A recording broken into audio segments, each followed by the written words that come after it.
I think Casper still has a bright future ahead. Now, of course, nothing I say is financial advice nor guarantee, but the price of $2 during this bull run, that's still my price target. Now, here's the thing. I think Casper actually, as of right now, being below $200 million in market cap is going to benefit it more as opposed to if, let's say, as of right now, the market cap was like above $400 million. Now, you may think this is crazy because you're like, whoa, why is Casper being low actually a good thing? Because you take a look at how whales, right? These crypto whales, what they often look for, they look for, these projects that are relatively like very oversold and then still has a lot of room to grow. So I think that if, let's say, they see Casper with around a $400 million market cap, they may move on to a different project. They're like, yeah, nah, that's a little bit, too much. But then they see something below $200 million in market cap. Whoa, that may pique their interest, hypothetically, right?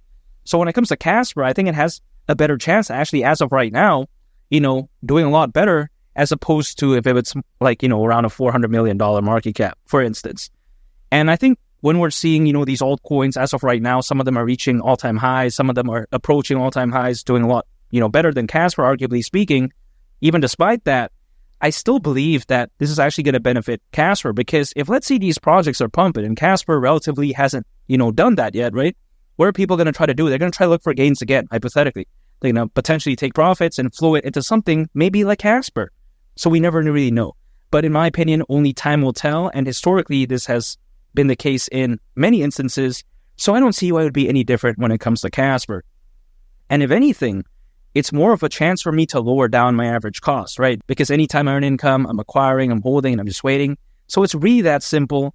And again, when it comes to Casper, I think it really provides, hypothetically, such an amazing risk to reward ratio for me. Now, no one has to follow what I'm saying, again, this just what I believe, because the way I take a look at it is that Casper is so low to the point that, just doing over like a 90% price increase, it doesn't seem too difficult, right? We've seen Casper not too long ago, reach around 5 cents, right? So this isn't some sort of crazy thing I'm talking about.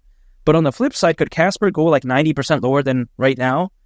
I think highly unlikely. The sentiment as of right now, when it comes to altcoins, it's beginning to shift for the better.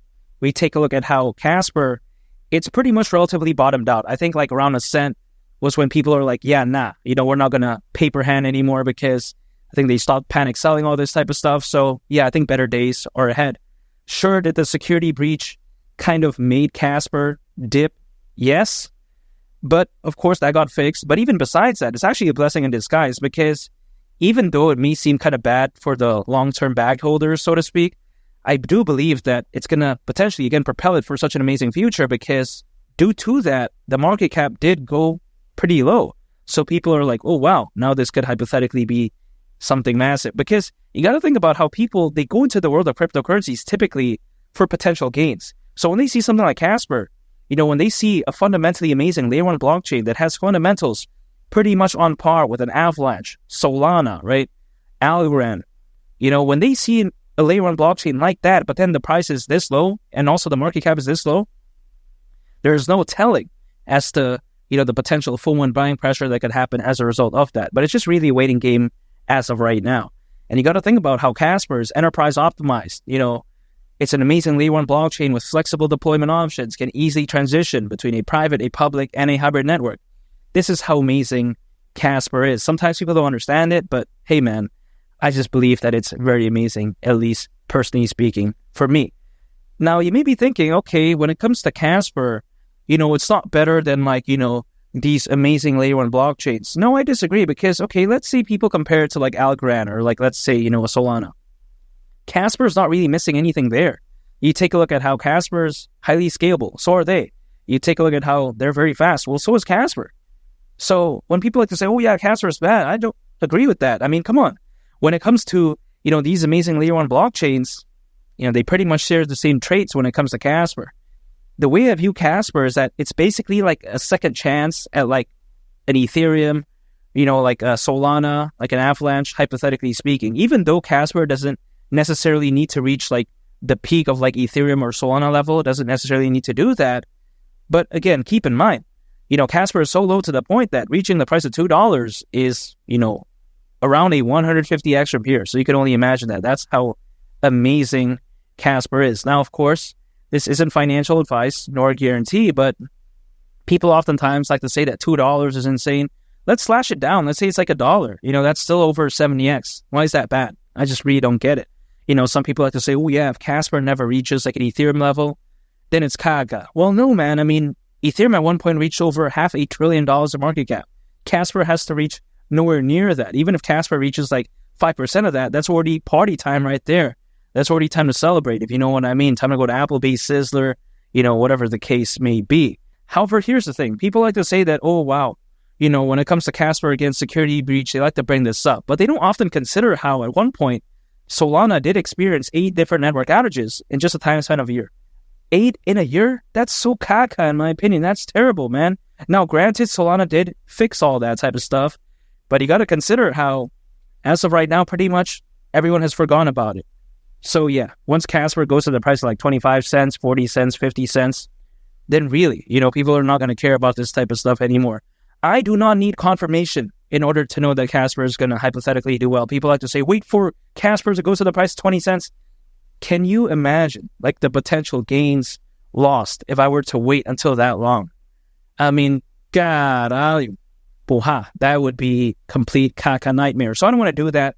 I just like to keep things very simple. Again, I'm just dollar cost averaging, acquiring, holding, and just waiting, because I think this is such a simple strategy for me. The way I view it is that if let's say we remove the fans, if let's say we remove the hype, if let's say we just compare Casper to Ethereum, let's say again we remove all that, right? And people don't know, let's say, the market cap or again the ecosystem or the fans, I think hands down people would say that Casper is better, because in a blind pick, so to speak, right? If you take a look at it, what does Casper have? Amazing scalability, low gas fees, fast transaction speeds. You take a look at when it comes to, something like Ethereum, sky-high gas fees. It's arguably not even scalable. Yeah, sure, granted, there are Ethereum layer 2s out there that combats this type of nonsense, but at its core, Casper, I think, is just far better. And $2 really isn't insane. If it were to go to the price of $2, by the way, considering current circulating supply, market cap would be around $25 billion. This is like peanuts in the grand scheme of things. I mean, come on, man. We've seen, BNB reach over $100 billion of market cap. We've seen Ethereum reach over $500 billion of market cap. This is like peanuts. Especially when you combine the fact that the Bitcoin ETF is amazing, the number of institutional investors, the amount of enterprise adoption, also over 600 million crypto owners.